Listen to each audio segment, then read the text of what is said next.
السلام عليكم ورحمة الله وبركاته إن الحمد لله على وحده والصلاة والسلام على من لا نبي بعده أما بعد محترم حاضرين মুসলিম کرام পবিত্র রমজানুল মুবারকের আজকে আমরা 22তম রোজা রাখলাম 23তম তারাবির নামাজ আমরা আদায় করব।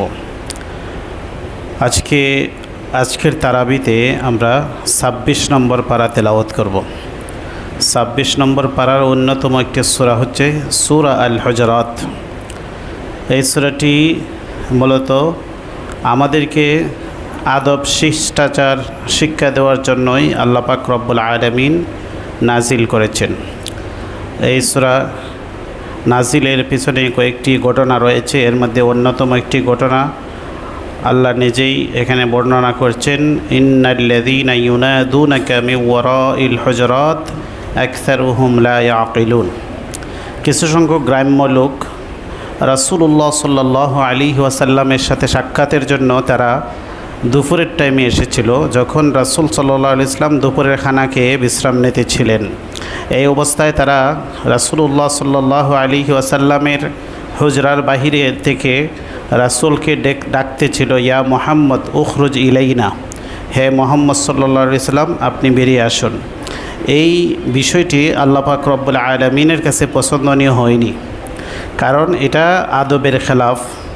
আল্লাহ নিজে এখানে বলছেন, ইন্নাল্লাযীনা ইউনাদুনাকা মিন ওয়ারাইল হুজরাত, নিশ্চয়ই হে নবী যারা আপনাকে হুজরার বাহির থেকে, আপনার ঘরের বাহির থেকে আপনাকে ডাকছিল, আকসারুহুম লা ইয়াকিলুন, তাদের অধিকাংশই নির্বোধ, অধিকাংশই তাদের জ্ঞান নেই। ওয়ালাউ আন্নাহুম সাবারু হাত্তা তাখরুজা ইলাইহিম লাকানা খায়রাল লাহুম, তারা যদি সবর করত, তারা যদি ধৈর্য ধারণ করে অপেক্ষা করত, হাত্তা তাখরুজা ইলাইহিম, যতক্ষণ না আপনি স্বাভাবিকভাবে আপনার বিশ্রাম শেষ করে বের হয়ে না আসেন, লাকানা খায়রাল লাহুম, তাহলে এটা তাদের জন্য উত্তম হতো। আল্লাহু গফুরুর রহিম, আল্লাহ ক্ষমাশীল, আল্লাহ দয়াশীল। এখানে একটি আদব শিক্ষা দেওয়া হয়েছে যে বড় কোনো ব্যক্তি তিনি যদি ওনার ব্যক্তিগত কাজে নিয়োজিত থাকেন, তাহলে তার সাক্ষাৎ প্রার্থী হয়ে গেলে অপেক্ষা করা, তিনি কখন নিজে থেকে অবসর হয়ে বেরিয়ে আসবেন তখন তার সাথে সাক্ষাৎ করা, তার ব্যক্তিগত কাজে ব্যক্তিগত বিশ্রামে ডিস্টার্ব না করা। এখান থেকে একটি আদব শিষ্টাচার শিক্ষা দেওয়া হয়েছে। আর আরও আদব হচ্ছে যে রাসূলুল্লাহ সাল্লাল্লাহু আলাইহি ওয়াসাল্লামের কাছে আরেকটি মিটিং চলছিল। কিছু সংখ্যক বনি তামিম গোত্রের লোকজন এসেছিল, তাদের নেতা নির্বাচন করার ব্যাপারে পরামর্শ চলছিল। এক্ষেত্রে দুজন সাহাবীর মধ্যে কথাবার্তা চলছিল, প্রত্যেকে যার যার মত দিচ্ছিলেন।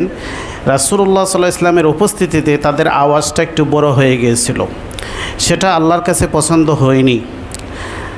এখানে আল্লাহ বলেন, ইয়া আইয়ুহাল্লাযীনা আমানু লা তুকদ্দিমু বাইনা ইয়াদাইল্লাহি ওয়া রাসূলিহি, হে ঈমানদারগণ তোমরা আল্লাহ এবং আল্লাহর রাসূল থেকে বেড়ে যেও না।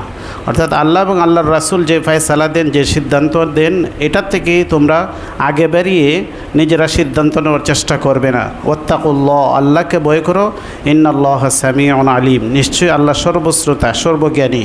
ইয়া আইয়ুহাল্লাযীনা আমানু লা তারফাউ আসওয়াতাকুম ফাওকা সাউতিন নবী, হে ঈমানদারগণ তোমরা নবীর সামনে তোমাদের আওয়াজকে উঁচু করো না। ওয়ালা তাজহারু লাহু বিল কাউল কাজাহরি বা'দিকুম লিবা'দিন, তোমরা যেভাবে একে অপরের সাথে কথা বলতে গিয়ে উচ্চস্বরে কথা বলো, রাসূলের সামনে এভাবে তোমরা উচ্চস্বরে কথা বলবে না। যদি বলো তাহলে কি হবে, আন তাহবাতা আমালুকুম ওয়া আনতুম লা তাশউরুন, তোমাদের অজ্ঞাতসারে তোমাদের আমলগুলি নষ্ট হয়ে যাবে। ইন্নাল্লাযীনা ইয়াগুদ্দুনা আসওয়াতাহুম ইনদা রাসূলিল্লাহ উলাইকাল্লাযীনা ইমতাহানাল্লাহু কুলুবাহুম লিত্তাকওয়া লাহুম মাগফিরাতুন ওয়া আজরুন আযীম। এই আয়াতগুলি নাজিল হওয়ার পরে সাহাবায়ে কেরামের মধ্যে এমন পরিবর্তন আসলো যে তারা তাদের আওয়াজকে এতটাই নিচু করলেন যে নিজেদের মধ্যে পারস্পরিক কথা বলার ক্ষেত্রেও তাদের আওয়াজগুলা বোঝা যেত না, এত নিচু হয়ে গেল। এই ঘটনাটাকে আল্লাহ প্রশংসা করে এই আয়াত নাজিল করলেন যে যারা এই রকমভাবে তাদের আওয়াজকে নিচু করে নিল, তাদের জন্য আল্লাহ তাদেরকে অন্তরকে তাকওয়ার জন্য কবুল করে নিয়েছেন। এই আয়াতগুলি রাসূলুল্লাহ সাল্লাল্লাহু আলাইহি ওয়াসাল্লামের রওজার উপরে আজও পর্যন্ত লিপিবদ্ধ রয়েছে। আমরা দাঁড়িয়ে যাই।